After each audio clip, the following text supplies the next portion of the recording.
कि कुछ इंसेंटिव दिए हैं, मसलन कोई ड्यूटियाँ कम की हैं, कुछ बिल्कुल ख़त्म कर रहे हैं। जो अफ़गानिस्तान में जो चीज़ें जाती थी, सबको पता है कौन कौन सी चीज़ें जाती हैं, और नए टैक्स नहीं लगाए हैं। वैसे उसकी वजह तो ये है कि भाई $1.5 अरब तो आपको मिल गया है IMF से, और $50 करोड़ मिल गए है एशियन बैंक से, और कर्जे आपके G20 ने मुलतवी कर दिए। तो उसकी वजह से आप टैक्स लगाने के काबिल नहीं की ज़रूरत नहीं रही। अच्छा, वैसे ये लेकिन मैं टैक्सों पे बात जो किया जा सकता था, मैं जो सुनहरी मौका मिला था, जो तारीखी सुनहरी मौके पैदा होते हैं, ये बहरान में मौके होते हैं, मौके हमेशा बहरानों में होते हैं। अवेल किया या जाया किया? वो उसको मुकम्मल तौर पे जाया किया। लेकिन ये जो बजट की चीज़ें, तफसीलात जो हैं, इसका कौन सा पहलू अच्छा है, कौन सा ख़राब है, ये तो आप खुर्रम साहब से पूछें। बिल्कुल, खुर्रम साहब हमारे साथ मौजूद है। खुर्रम साहब, बजट जब पेश किया जाना था, या बजट की जब बातें हो रही थी कि पेश किया जाएगा, बहुत सारी ऐसी चीज़ें थीं जिनको मद्देनज़र रखने का कहा जा रहा था। ताजिर बरादरी सोच रही थी जो तजावीज़ उनकी तरफ से पेश की गई हैं उनके ऊपर अमल होगा। आम आदमी, मेरे जैसे, आप जैसे, हम सब लोग सोच रहे थे कुछ रिलीफ मिलेगा। कहा जा रहा है जो लुब्बे लुबाब है कि बजट तजादात का मजमूआ है, सिर्फ फैंसी वर्ड्स का इस्तेमाल किया गया है, आम आदमी के लिए कुछ नहीं है, ताजिर बरादरी के लिए कुछ नहीं है। क्या वाकई ऐसा है?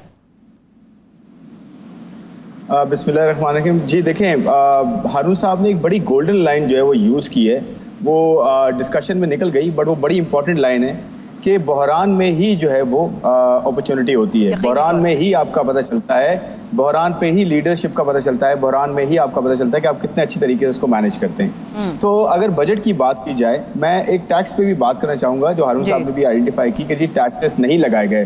तो मैं थोड़ा सा नंबर्स में आपको बताता हूँ कि ये लॉजिक जो है वो क्यों नहीं मिल रही कि टैक्सेस लगे हैं या नहीं लगे, और वो नंबर्स में रिफ्लेक्ट कैसे हो रहे हैं। तो देख, सबसे पहली बात तो ये है कि जो ये कहा जा रहा था कि टैक्सेस को कम किया जाएगा या टैक्सेस नहीं लगेंगे, या फिर जो मुराद देनी चाहिए थी given the situation in hand, क्योंकि देखें वो कहते हैं ना, desperate times need desperate measures. तो ये बजट, कोरोना बजट जो है, इसको थोड़ा डिफरेंटली होना चाहिए था, जो कि नहीं हुआ, और 80% या 90% भी उसका नहीं हुआ जो कि एक्सपेक्ट किया जा रहा था इस मरतबा, क्योंकि ये थोड़ा सा डिफिकल्ट सिचुएशन है, थोड़ी सी out of the box thinking की जरूरत थी। अब मैं आता हूँ नंबर्स की तरफ। एक तरफ ये कहा जा रहा है कि टैक्सेस नए नहीं लगेंगे या नहीं लगे। देखिए, अभी तो हम डॉक्यूमेंट्स देख रहे हैं, वो कहते हैं ना devil lies in the detail, तो वो उस वक्त पता चलेगा कि नहीं है। लेकिन एक मोटा मोटा नंबर मैं आपको बताता हूँ कि गवर्नमेंट जो टैक्स FBR टैक्स रेवेन्यू जो एक्सपेक्ट कर रही है, वो कर रही है 4.9 ट्रिलियन रुपीस। ठीक है। इसका मतलब यह है कि इस साल का 3.9 ट्रिलियन रुपीस का टारगेट था, revise, second time revise target. 3.9 trillion से उठ के 4.9 ट्रिलियन पे जाने का मतलब क्या हुआ? टैक्सेस बढ़ेंगे ना, बिल्कुल। यानी कि आपको 27% ज्यादा टैक्स इकट्ठा करना है। अच्छा, इसको मैं कंपेयर करता हूँ कि हमारी मईशी हालत क्या है। हमारी मईशी हालत इस वक्त ये है कि 68 सालों में हमने पहली मरतबा नेगेटिव ग्रोथ दिखाने जा रहे हैं। दूसरी बात यह है कि अगले साल की जो मईशी तरक्की की शरह है वो सिर्फ 2% एक्सपेक्ट की जा रही है, गवर्नमेंट के अपने नंबर्स हैं, और जो महंगाई की शरह है वो 6.5% है। अच्छा, एक टूल यूज होता है कि GDP यानी कि मईशत की शरह और महंगाई को मिला के वो टैक्सेस में कन्वर्ट होती है। तो हम ये कहते हैं कि 10% भी अगर टैक्सेस बढ़ते हैं तो 10% का मतलब हुआ 4.3 ट्रिलियन रुपीस। तो देखें, टैक्सेस, अगर आप ये कह रहे हैं कि टैक्सेस नहीं लगेंगे या नहीं लगाए गए, तो टैक्स इतना बड़ा 27% का टारगेट क्यों रखा गया है? फिर या तो टैक्स होंगे नेचुरली, या फिर इनको कट डाउन किया जाएगा। बिल्कुल ऐसा। दूसरी बात यह है कि सबसे इंपॉर्टेंट जो फैक्टर होता है ना बजट में डेवलपमेंट के पर्सपेक्टिव से, वो होता है PSDP, public sector development programme, जो कि काफी हद तक प्रोडक्टिव जो है वो स्पेंडिंग होती है compare to non productive spending जो गवर्नमेंट अपने ऊपर खर्च करती है, 400-400 अरब 500-500 अरब एम्प्लॉइज पर खर्च करती है, सैलरीज देती है। अच्छी डेवलपमेंट ये हुई है कि सैलरीज में और पेंशन में वैसे इन जनरल इंक्रीज नहीं हुआ, मिलिट्री और सिविल की पेंशन में इंक्रीज आया है, बट वैसे पेंशन और सैलरी में अक्रॉस द बोर्ड नहीं हुआ। ये अच्छी डेवलपमेंट है, क्योंकि इस वक्त हालात ठीक नहीं है। रिलीफ को हमें एक पॉइंट से पूरे मुल्क को देना चाहिए, ना कि सर्टन तबकों को देना चाहिए। दूसरा मैं पॉइंट ये कह रहा हूँ कि जब PSDP जो डेवलपमेंट एक्सपेंडिचर है उसमें 18% की डिक्लाइन दिखाया गया पिछले साल के मुकाबले में, बजट वर्सेस बजट। तो अगर 18% का डिक्लाइन है डेवलपमेंट एक्सपेंडिचर में और टैक्सेस में 27% का इंक्रीज दिखाया गया है, तो इसका मतलब क्या हुआ कि टैक्सेस भी बढ़ रहे हैं और जो सही प्रोडक्टिव स्पेंडिंग है वो कम क्यों हो रही है? तो ये एक्चुअली टैक्स एडिशनल जो होगा ये कहाँ जाएगा? पहली बात तो ये टैक्स अनरियलिस्टिक है टारगेट। हमें थोड़ा रियलिस्टिक होना चाहिए क्योंकि हालात इतने ख़राब हैं। आपकी जीडीपी शायद ये पहला क्वार्टर जो आ रहा है इसमें भी मईशत की तरक्की जो है वो ज़्यादा ना हो, और आपका एक और लॉकडाउन हो गया तो आपका तो और ज़्यादा जो है वो इकनॉमिकली हाल बुरा हो जाएगा। और ये बात बिल्कुल सही है कि गवर्नमेंट को रिलीफ मिल रहा है डेट में, इंटरनेशनल पेमेंट्स में। गवर्नमेंट को IMF की तरफ से $1.4 बिलियन डॉलर्स मिले हैं। गवर्नमेंट के पास रिसोर्सेज हैं। अब अमर किस चीज़ की ज़रूरत है? इस अमर की ज़रूरत है कि इन सारी रिसोर्सेज को जो हमारे हाथ में है उनको हम यूटिलाइज कैसे करते हैं। मैं अगेन बार बार ये कहता हूँ कि देखें, ये मैटर नहीं करता कि आपके पास या किसी कंट्री के पास रिसोर्सेज कितनी हैं, कितनी रिसोर्सेज है, ये मैटर नहीं करता। जितनी रिसोर्सेज हैं आपके पास उनको आप मैनेज कितने अच्छे तरीके से करते हैं, ये मैटर करता है।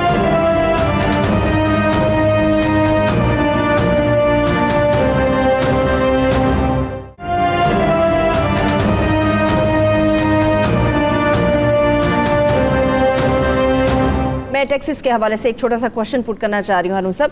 अच्छा खुरम साहब, मुझे ये बताएगा, बिल्कुल आपने बजा फरमाया कि जो अहदाफ रखे गए हैं उनको पूरा भी करना है और दूसरी तरफ कहा जा रहा है कि टैक्सेस का निफाज नहीं है। अब दबाव इतना ज़्यादा, क्या ये टैक्सेस का बोझ ना चाहते हुए भी एक आम आदमी की तरफ डाइवर्ट किया जाएगा इसको, या फिर आप समझते हैं कि ताजिर बरादरी जिन्होंने बजट सुना और जो पॉइंट्स उन्होंने नोट डाउन किए और कहा कि ताजिर बरादरी के लिए कुछ नहीं रखा गया, ये ऑटोमेटिक बिजनेस कम्युनिटी की तरफ इसको ट्रांसफर किया जाएगा इस टैक्सेस को? एक आम आदमी जिसकी तनख्वाह नहीं बढ़ी, ऑलरेडी कर दिया गया। ठीक जी, ऑलरेडी कर दिया गया। मैं आपको थोड़े से नंबर्स आपसे शेयर करता हूँ क्योंकि अभी तो ऑफ कोर्स हम डॉक्यूमेंट्स देख रहे हैं, बट अभी तक की जो इत्तलात हैं उसमें यह है कि मैं आपको एक एग्जांपल देता हूँ। सबसे बड़ा जो टैक्स होता है वो दो बड़े टैक्सेस होते हैं। एक कॉर्पोरेट इनकम टैक्स होता है, दूसरा सेल्स टैक्स होता है। देखिए, सेल्स टैक्स को 1% कम करने की भी बात हो रही थी ताकि ओवरऑल जो महंगाई की शरह, एक आम आदमी को सबसे ज़्यादा इम्पैक्ट जो चीज़ करती है, क्योंकि अगर कोई पानी की बॉटल भी लेने जाता है, कोई बेसिक चीज़ भी लेने जाता है तो उस पर सेल्स टैक्स ज़रूर होता है।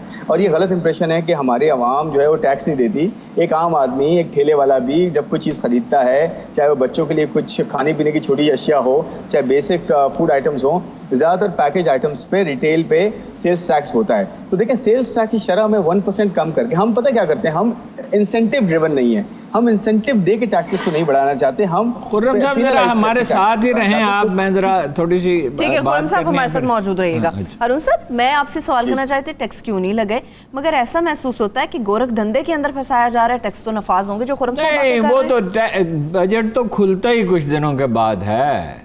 वो तो देखिए, एक होता है वो अल्फाज का जिसे आपने गोरख धंधा का, वो सामने कुछ चीज़ें नज़र आती हैं, और एक वो है जो उसकी इम्प्लीकेशन होती हैं। पहली बात तो ये है कि ये एक बीमार मईशत है कोरोना से पहले भी।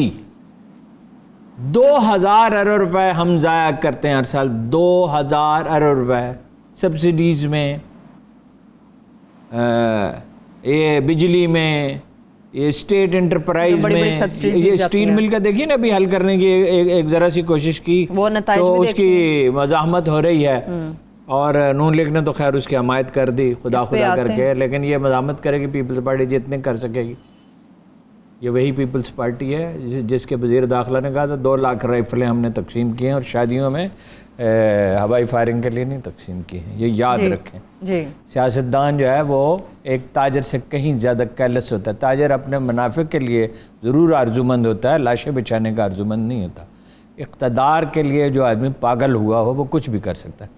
देखिए, कितना बेशुमार पैसा तो हमारा ज़ाया चला जाता है स्टील मिल में, रेलवे में, ये हम दोहराते रहते हैं। इतनी बड़ी सिविल सर्विस है ये 3 गुना बड़ी सिविल सर्विस है, ये 2 गुना बड़ी पुलिस है, और ये सारी की सारी बेकार है। आप इसको ये जिम्मेदारी भी नहीं दे सकते कि मास्क चेक कर लें, इसलिए कि आपको पता है ना, ये मार्केटों वाले जो वफद बना के जा रहे हैं थानों में और उनको पैसे दे रहे हैं। ऐसा ही है, ठीक है। इससे मर्ज लाक है इस मईशत को, इसको मेजर सर्जरी चाहिए। This was the chance. देखिए, एक चांस होता है ना, बॉक्सिंग का एक मैच हो रहा है ना, वो मोहम्मद अली ने एक मुक्का मारा उसको, जैसे ही वो ग्राउंड में उतरा तो वो तैयार था, उसको मुक्का मारा, और 1 मिनट से पहले वो वर्ल्ड चैंपियन था। बहरान में अपॉर्चुनिटी होती है, आप बड़े फैसले सादर करते, आप ये अगर इस वक्त प्राइवेटाइजेशन नहीं हो सकती तो फिर कब हो सकती है? उन्होंने कहा, मुझे उनका फिक्रा जो है, मुझे ऐसा लगा जैसे ज़ख्मों पर नमक पाशी करें। अवाम की सहूलत के लिए, ट्रांसपोर्ट को बेहतर बनाने के लिए 40 अरब रुपये रेलवे को दे रहे हैं। ओ खुदा के बंदो, इस रेलवे को ठीक क्यों नहीं करते? इस PIO को बेचते क्यों नहीं? इस स्टील मिल से जान क्यों नहीं छुड़ाते? 230 अरब का कर्जा हो चुका है, 400 अरब का कर्जा हो चुका है। जो कुछ आपके पास आ रहा है वो जाता कहाँ है? डेट सर्विस में, सब्सिडीज में, स्टेट इंटरप्राइज में। आपने सूबों को दे दिए पैसे, इसके बाद मरकज पे पैसे तो कोई बचता ही नहीं है। लेकिन आप डिफेंस सूबों को देने वाले पैसे और सब्सिडीज, इसके बाद आप मुझे बता दें कि अब बजट के पास 1 रुपया भी हुकूमत पाकिस्तान के पास कहाँ है? फिर वो क्या करेगी? फिर वो कर्ज लेगी। फिर जब वो कर्ज लेगी तो वो शरात मानेगी। जंजीरें पहन के कौन भाग सकता है? कौन दौड़ सकता है? कौन खेल सकता है? ये तो फिर कौन जिंदगी की खाम ख्याली है। ये तो खाम ख्याली से खाम ख्याली है। और ये इन हालात, इसको किस लिए लाए थे? इमरान खान साहब को किस लिए लाए थे? मईशत बेहतर होगी, मुल्क आगे बढ़ेगा, नया पाकिस्तान देखेंगे। बड़े फैसले होंगे, सर्जरी होगी, मेजर फैसले होंगे। क्या खुर्रम साहब से ये पूछना चाहिए, वो बेहतर रोशनी डाल सकते हैं। इसलिए हमारा मैदान तो नहीं है, हम तो एक अपना तासुर बयान करते हैं माहिरीन से पूछकर। क्या ये बड़े फैसले करने का वक्त नहीं था?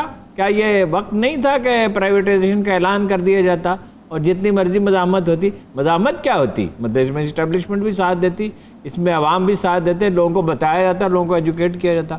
खुर्रम साहब, आप क्या कहते हैं इस मामले में? मैं ये कहना चाह रहा हूँ कि देखिए, हम हर साल तकरीबन 1 खरब रुपया जो है स्टेट ओन एंटिटीज़ को देते हैं, और हमारी टोटल जो एम्प्लॉयमेंट का हिस्सा है गवर्नमेंट का, तकरीबन कोई 4.5-5 मिलियन लोग होंगे इन सबको मिला के, गवर्नमेंट का जो हिस्सा है। तो देखें, एक तरफ हमारी पूरी पॉपुलेशन है 220 मिलियन लोग, 22 करोड़ लोग हैं, और एक तरफ हम तकरीबन कोई 4.5-5 मिलियन लोग जो है उनको जो है अकोमोडेट करते हैं। तो ये क्या हमें सोचना नहीं चाहिए कि हम इतनी फंडिंग उठा के जो है एक तरफ करते हैं, और वो भी जो स्टेट ओन एंटरप्राइजेज हैं उनको तो टैक्स में कंट्रीब्यूट, ना सिर्फ टैक्स में कंट्रीब्यूट करना चाहिए, बल्कि ये भी करना चाहिए कि जो पब्लिक सर्विस है उसकी क्वालिटी बेहतर होनी चाहिए, ताकि एक आम आदमी को रिलीफ मिले। तो ये तो दोनों पर्पसेस जो है वो पूरे नहीं हो रहे। तो देखिए, इसमें तो दो राय है ही नहीं। दूसरी बात, मैं टैक्स की बात थोड़ा सा एक बताना चाह रहा हूँ आपको। आपके पड़ोसी मुल्क इंडिया को देख लें। ये जो आपने बात की हारून साहब ने कि बड़े डिसीजंस लेने हैं हमने, बजट में हमने कुछ खास नहीं किया, सिर्फ हमने थोड़ा पैच वर्क किया है थोड़ा बहुत, लेकिन हमने कुछ खास नहीं किया। तो इंडिया ने देखिए क्या किया, कोविड-19 हुआ, उसमें उन्होंने ये किया कि उन्होंने जो कॉर्पोरेट टैक्स रेट होता है, बाय द वे हमारा जो इनकम टैक्स रेट है जो कॉर्पोरेट सेक्टर पे लगता है, या जो भी हमारी कंपनीज हैं या जो भी हमारा कॉर्पोरेट सेक्टर है वो देता है, वो 29% है। उसके ऊपर कुछ सेक्टर्स के लिए 4% सुपर टैक्स है। और आपको मैं सुपर टैक्स के बैकग्राउंड बता दूं, ये उस वक्त का है जब वो, आपको याद होगा, लॉ एंड ऑर्डर की सिचुएशन खराब थी और 2 गवर्नमेंट्स पहले जो है सुपर टैक्स लगाया गया था। खुर्रम साहब, आपको ये भी याद होगा जब ये सुपर टैक्स का नफाज हुआ था, अवाम लोग, सब लोग, इवन के ऑपोजिशन बड़ी कंफ्यूज हुई थी, ये सुपर टैक्स आखिर होता कौन सा है। एक आम शख्स को पता ही नहीं है सुपर टैक्स का, और ये नफाज होता है, इसी तरह के अल्फाज का इस्तेमाल किया जाता है ताकि एक आम आदमी इस तक पहुंच ना सके, इस पर बात ना कर सके। बिल्कुल, देखिए मैं एक और चीज आपको बताता हूँ, इंडिया ने क्या किया। इंडिया ने 25% टैक्स था उनका कॉर्पोरेट टैक्स, 25% टैक्स कट करके 20% पे स्टैंडर्ड रेट लेकर आए, और कुछ सेक्टर्स जैसे छोटे, जैसे हमारे यहाँ SMEs है ना, स्मॉल एंड मीडियम एंटरप्राइजेस, वहाँ पे छोटे सेक्टर्स के लिए खास तौर पे टैक्स को 15% पे ले गए। ये इनकी हिस्ट्री के लोवेस्ट टैक्स रेट्स हैं। और वो इंडिया की मैं बात कर रहा हूँ, अभी 11 तारीख को बजट आया है बांग्लादेश का। बांग्लादेश के बजट में टैक्सेस का नहीं है, एक्सपेंडिचर्स का इंक्रीज है, और वो भी प्रोडक्टिव और रिलीफ ड्रिवन एक्सपेंडिचर्स का इंक्रीज है। हमारे यहाँ वो चीज अभी नहीं देखी गई। तो देखिए, इन दोनों कंट्रीज ने, हमारे साथ के ही है ना, इन दोनों कंट्रीज ने आउट ऑफ द वे जाके बड़े डिसीजंस लिए हैं। उनको अंदाजा हुआ है। देखिए, हमारी थिंकिंग ट्रेडिशनल है, और यकीनी तौर पे सोचना पड़ेगा। बिल्कुल ये बहरान का वक्त है और इसमें तारीखी फैसले लेने पड़ते हैं। या तो आप इस मौके को अवेल कर लें या फिर आप इसको वेस्ट कर सकते हैं। बहुत शुक्रिया खुर्रम शहजाद साहब, थैंक यू सो मच।